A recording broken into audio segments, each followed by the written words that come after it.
गांजा और मुंशियात के आदी होकर तुलबा नौजवानों का मुस्तकबिल बर्बाद ना करे। गांजा और मुंशियात के आदी होकर तुलबा नौजवानों का मुस्तकबिल बर्बाद ना करे। संगारेड्डी जिला के सदासिफपेट कस्बे में DYFI के रियासती सेक्रेटरी अरकंती वेंकटेश, मुकामी CI महेश गौड़ और डॉक्टर कृष्णमूर्ति ने नौजवानों पर जोर दिया कि वो गांजा और मुंशियात के आदी होकर तुलबा और नौजवानों के मुस्तकबिल को बर्बाद ना करें। भारत प्रजातंत्र युवजना समाख्या DYFI जिला संगारेड्डी ने हफ्ते को कमेटी के जेर एहतमाम भाविता जूनियर कॉलेज में गांजा और मुंशियात के खात्मे और समाज के तहफ़्फ़ुज़ के मौजू पर एक बेदारी कॉन्फ्रेंस का इनेकाद किया। इस मौके पर CI महेश गौड़ ने खिताब किया। बहुत से तुलबा ने कहा कि नौजवान चरस और मुंशियात के आदी हैं और अपना मुस्तकबिल, जो कि सोने की तरह है, बर्बाद कर रहे हैं।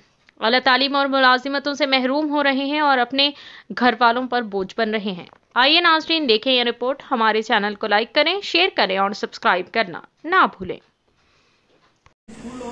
నోటీస్ బోర్డు దగ్గర వదిలేసినాం దయచేసి ఇది ఏదైతే మా వాట్సాప్ ఇది డిస్ట్రిక్ట్ వాట్సాప్ గ్రూపు ఇది ఏదైతే మత్తు పదార్థాల ఏదైతే ఉత్పత్తి రవాణా వాడకము దీని గురించి సమాచారం తెలిస్తే దయచేసి పోలీసుకి చెప్పండి. ఎవరికి డిస్క్లోజ్ చేయబడవు, గోప్యంగా ఉంచబడతాయి. దీనివల్ల ఏమవుతుందంటే స్టూడెంట్స్ ఎవరన్నా ఒకరి దగ్గర నుంచి తీసుకుంటారంటే ఇలా కౌన్సిలింగ్ చేయడము అమ్మేటోని కేసు 6 DCMలో దగ్గర 500 కేజీలు 500 కేజీలు కాదు 5000 కేజీలు అంటే ఈ 4 సంవత్సరాలు 5000 కేజీలు పట్టుకున్నాం. కానీ అది ఎంతో తెలుసా? సముద్రంలోకి వచ్చి మనం గ్లాస్ నీళ్ళు తీస్తే సముద్రంలో నుంచి గ్లాస్ నీళ్ళు తీస్తే ఎంత పాటో మనం పట్టుకున్నది అంతకంటే తక్కువ. అంటే ఈ తలపాలలో చూస్తే మనం పట్టుకున్నది చాలా చిన్న పాట, 5000 కేజీలు కూడా చిన్న పాట. కానీ దానివల్ల ఏం లాభం? ఒక ప్రెస్ మీట్ పెడతాం, వాళ్ళని ఇద్దరు ముగ్గురు అరెస్ట్ చేస్తాం, మేము వాడు దొరకడు, పండించేవాడు దొరకడు, ఇక్కడ ఎవరికి పోతుందో వాడు దొరకడు. ఎందుకంటే మన సిస్టమ్ లో వారి 24 hours లో ఇమీడియట్ గా మనం అరెస్ట్ చేసి పంపాలి. కాబట్టి మా చేతులు అంతకే పెట్టుకుంటారు. తర్వాత మనకున్న బిజీలో అక్కడ ఉన్న పట్టాలేక ఇక్కడ ఉన్న పట్టుకోలేదు. అంటే మన సదాశివపేట పట్టణం పోలీస్ స్టేషన్ లో ఈ హైవే మీద వెళ్తున్న వెహికల్స్ లలో 5000 క్వింటాలు మనకు 3-4 సంవత్సరాలు పడితే ఇక మనం కొన్నిసార్లు మనకి ఇన్ఫర్మేషన్ ఇచ్చే పట్టిన ఎక్కడి నుంచి ఇన్ఫర్మేషన్ తీసుకుంటూ ట్రాక్ చేస్తూ టోల్ ప్లాజా తీసి వెహికల్ నెంబర్ తీసుకుని ఇన్ఫర్మేషన్ పెట్టి పడితే అది పట్టింది. లేకపోతే మనం మన రెగ్యులర్ డ్యూటీలో ఉంటే ఎన్ని వెహికల్స్ పోతున్నాయి తెలుసా? ఏ బెలోలో వేసినా మాకు అనిపిస్తుంది వెహికల్ చెకింగ్ వేస్తుంటే ఏ బొలోలో ఏం పోతుందో, ఏ DCM లో ఏముందో ఇదే డౌట్ ఉంటుంది. ఎందుకంటే సరఫరా స్థాయి పండించడం, ఈ సరఫరా స్థాయి ఆ లెవెల్లో మించిపోయింది. ఎందుకు మించిపోయింది? అది ఎందుకు అంతా పండిస్తున్నారు, అంతా సరఫరా చేస్తున్నారు? ఒకప్పుడు ఎవరు ఊర్లో అక్కడిక్కడ ఈ మాస్ ఏరియాలో ఉండేవాళ్ళు లేదంటే కొంచెం అలవాటు ఉన్న వాళ్ళు తాగుతున్న డిమాండ్ లేదు.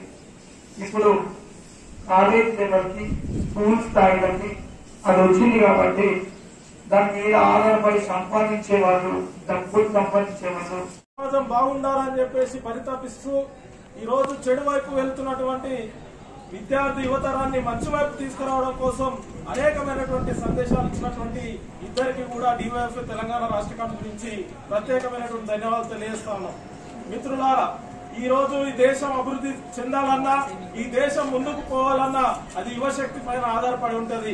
అది యువత చేతుల్లోనే ఉంటది. ఒక డాక్టర్ కావాలన్నా, ఒక యాక్టర్ కావాలన్నా, ఒక సినీ డైరెక్టర్ కావాలన్నా, ఒక శాస్త్రవేత్త కావాలన్నా, అదేవిధంగా ఒక పొలిటికల్ లీడర్ కావాలన్నా, అదేవిధంగా ఒక మంచి గవర్నమెంట్ ఆఫీసర్ కావాలన్నా కూడా విద్యార్థి యువతరం నుంచి రావాల్సి ఉంటది. కానీ ఈ రోజు కొంతమంది యువత తమ కర్తవ్యాన్ని విస్మరించి చెడు వైపు వెళ్లేందుకు చెడు దారులను ఈ రోజు ఎంచుకుంటున్నటువంటి పరిస్థితిని చూస్తా ఉన్నాం. కానీ ఇది సమాజానికి కానీ దేశానికి కానీ ఏమాత్రం కూడా మంచిది కానటువంటి పరిస్థితి చూస్తా ఉన్నాం.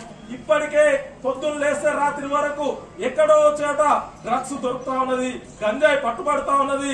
ఈ రోజు యువత అంతా కూడా తమ జీవితాలని నాశనం చేసుకున్నటువంటి పరిస్థితిని ఈ దేశంలో ఈ రాష్ట్రంలో చూస్తున్నటువంటి పరిస్థితిని చూసినాం. ఇంత ముందుకు ఇది ఒక హైదరాబాద్ కేంద్రంగా డ్రగ్స్ దొరికేది, గంజాయి దొరికేది, దీంట్లో సినీ సెలబ్రిటీలు ఉండేది తప్ప మిగతా వాళ్ళు కూడా ఎవరు వ్యాపారవేత్తలు ఉండేది తప్ప మిగతా వాళ్ళు ఉండలేదు. కానీ ఈ మధ్య కాలంలో మా డివైఎఫ్ఐ యువజన సంఘం ఈ యువకుల యొక్క సమస్యల కోసం పనిచేసే యువజన సంఘంగా, అదేవిధంగా విద్యార్థుల కోసం పనిచేసే యువజన సంఘంగా ఈ రోజు రాష్ట్ర వ్యాప్తంగా ఉన్నటువంటి 365 గ్రామాలు ఎంచుకుని సర్వే నిర్వహించినాం. ఈ 365 గ్రామాల్లో కూడా సర్వే చేస్తే 323 గ్రామాల్లో గంజాయి సేవించే వాళ్ళు ఉన్నారని చెప్పేసి మా సర్వే రిపోర్ట్ లో వచ్చినటువంటి పరిస్థితి ఉన్నది.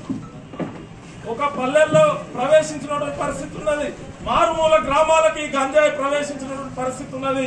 ఈ గంజాయి సేవించి కలలు అన్నటువంటి ఎన్నో ఆశలు పెట్టుకున్నటువంటి నా కొడుకు నా బిడ్డ ఈ రోజు చదివిస్తే రేపు మాకు ఉపయోగం ఉంటారు, మాకు అండగా నిలబడతారని చెప్పేసి వాళ్ళు కాయ కష్టం చేసి చదివిస్తే ఈ రోజు కొంతమంది, అందరూ కాదు కొంతమంది చెడు వైపు ప్రయాణిస్తా ఉన్నారు.